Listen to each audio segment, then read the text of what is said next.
That's right. Our lead this hour comes from the NFL. Aaron Rodgers slicing up the injury-ravaged LA defense as the Packers pulling away to advance to the NFC Championship game. Now, the better story is in the losing locker room, specifically the status of Jared Goff for the Rams. Now, Goff was actually not horrible in the game. So I'm surprised by that. By his standards, he was actually pretty good. Did you hear what Sean McVay had to say? Boy wonder. Every year, one of Sean McVay's assistants goes on to be a head coach. There was another one. The Chargers hired his defensive coordinator on Sunday. More on that later.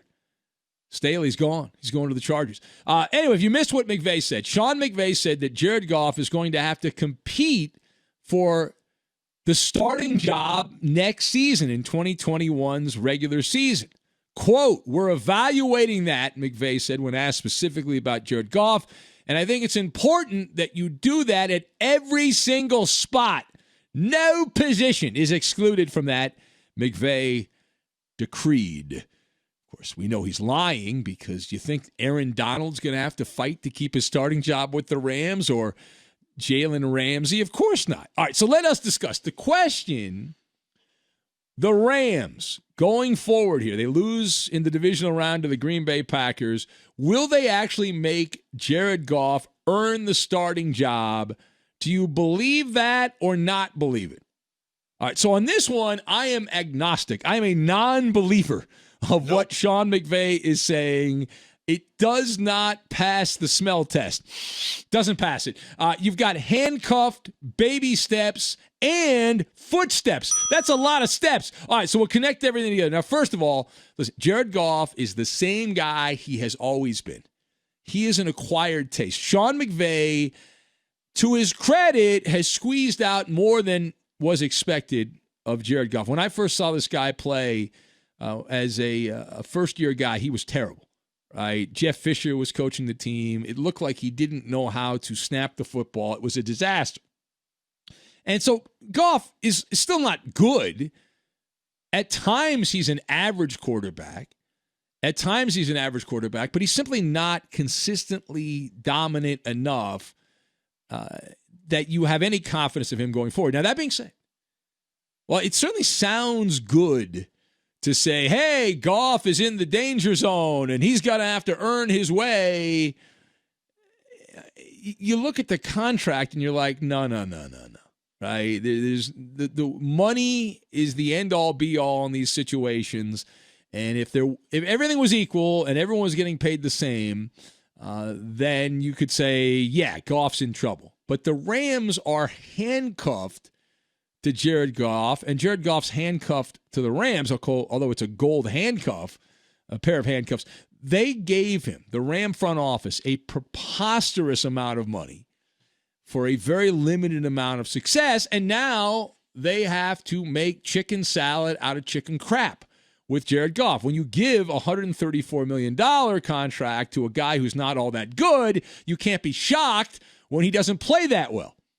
And if the Rams were to release Jared Goff in the offseason and say, we're going to part ways with him, they would have $65 million in dead salary cap money. Now, I understand the salary cap is malleable. You can move it around. You can have some fun with numbers and all that. But the Rams at $65 million in dead salary cap money, that ain't going to happen. Not in this world. All right, it is the Ben Maller Show. We're live from the Farmers Insurance Fox Sports Radio studios. Call 1-888-FARMERS to switch, and you could save a bundle on your auto insurance. Now, the second part of this, Sean McVay's public declaration, it doesn't mean much. I would like to say it's a step in the right direction. I am skeptical, as I said. Typically, coaches publicly always support their star players, although we can debate whether Jared Goff is a star or not, but at all costs, right? McVay left the door open to make a change. And that qualifies as a baby step in the right direction. Sean McVay has worked with Jared Goff for several years. Sean McVay knows everything Jared Goff can do, and more importantly, everything Jared Goff can't do. And as he's tried to coach him up year after year, he has gotten fed up It's pretty obvious by the comments. McVay, during the regular season, when Goff had a bad game, ripped him publicly. Now he's come out after the season and said Goff's going to have to earn a starting job, which is not really true, at least next season. But McVay's fed up. He's like, listen, I got as much as I can out of this guy, and we're going to have the same problem year after year, so let's call a spade a spade. Jared Goff is a mistake-filled hot mess. He is. He's a dog's lunch. It's messy. He's all over the place. You can teach a masterclass if you're Jared Goff on mental mistakes. And Goff, who has provided this wobbly play week after week, the better the competition, the less you trust Jared Goff. And flushing away a pretty good defensive team this year, number one in the NFL during the regular season, there are so many gaping holes in Jared Goff's game that it makes you long for just about anyone else to play the position. But then you look at it, you're like, wait a minute. You look at the numbers, and not that I'm some kind of accountant here because I'm not, but Jared Goff has 2 years left on his deal before the Rams have a potential out. So not only is Jared Goff going to be on the Rams in 2021, he's also going to be on the team in 2022. And then before the 2023 season, Los Angeles could activate an escape hatch and get out of the Jared Goff contract. But the next 2 years, they're stuck. That would mean, at that point, a manageable $8.6 million cap hit, which you can handle. It's not that big a deal. Final thought. So what are the Rams' options going forward? So they're pretty much stuck with Jared Goff. They have so much salary cap space allotted to Jared Goff at this particular point, they're going to have to go shopping in the discount bin unless they make a wild trade. Now, Philadelphia is not smitten with Carson Wentz. At this point, the contracts they signed are pretty similar. I would say, listen, I got a headache. I would like your stomach ache. I will trade you my headache, Jared Goff, for your stomach ache. These guys were drafted back-to-back, Goff and Carson Wentz, and they've had similar career arcs. Goff's actually been better than Carson Wentz. But if I'm the Rams and if I'm Sean McVay, at this point, if you could work it out logistically, and I'm not sure you can, but if there's a will, there's a way here, I would be willing to trade Carson Wentz for Jared Goff. Now, why would Philadelphia be willing to do that?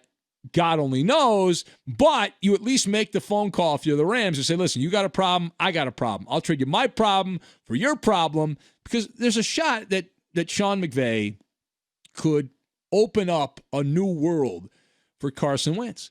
The other options are John Wolford, the current backup quarterback who played the final game against the Cardinals. They can bring him back and continue to try to coach him up. That would be the safe thing to do. My advice is obviously to go out and leave no stone unturned. I already brought up Carson Wentz. Explore all avenues, though. You can draft a guy in the middle rounds and hope you find lightning in the bottle and you catch somebody and you can make him the quarterback in a couple years, because you got 2 years to work with till you can get out of the Jared Goff contract. But that's not really putting pressure on Jared Goff and making him have to win the job. The Rams, what they should do is go down and knock on the door of famous Jameis Winston. Winston has been tucked away in the bayou. And lip readers told us that Drew Brees informed Jameis Winston that this is his team now.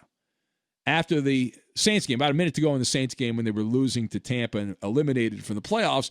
And while, listen, he had that touchdown on that gimmicky play, Jameis Winston, for the most part, Winston has been sequestered in Louisiana. Now, the obvious move would be, okay, if you're Winston, you didn't play this year pretty much at all, garbage mop-up duty, even when Drew Brees got hurt and you were brought in as an insurance policy, the Saints did not activate you. They did not trust you. They wanted Taysom Hill to be the guy. So, listen, Winston could go off to La La Land, take a low contract again. He would be given a shot to beat out Jared Goff, working with an offensive genius like Sean McVay. That's a win-win situation. You reestablish yourself in the marketplace. You have a chance to legitimately beat out Jared Goff. And would you rather follow in the footsteps of Jared Goff or Drew Brees? Franchise icon, the chosen one of the New Orleans Saints. You make the call. If I'm advising Jameis Winston, I say go out to L.A. Listen, this guy, Sean McVay, knows what he's doing. That's why everyone's hiring his assistant coaches. They want to hire his assistant coaches as head coaches. Go out there and see what you can do. See if you can get coached up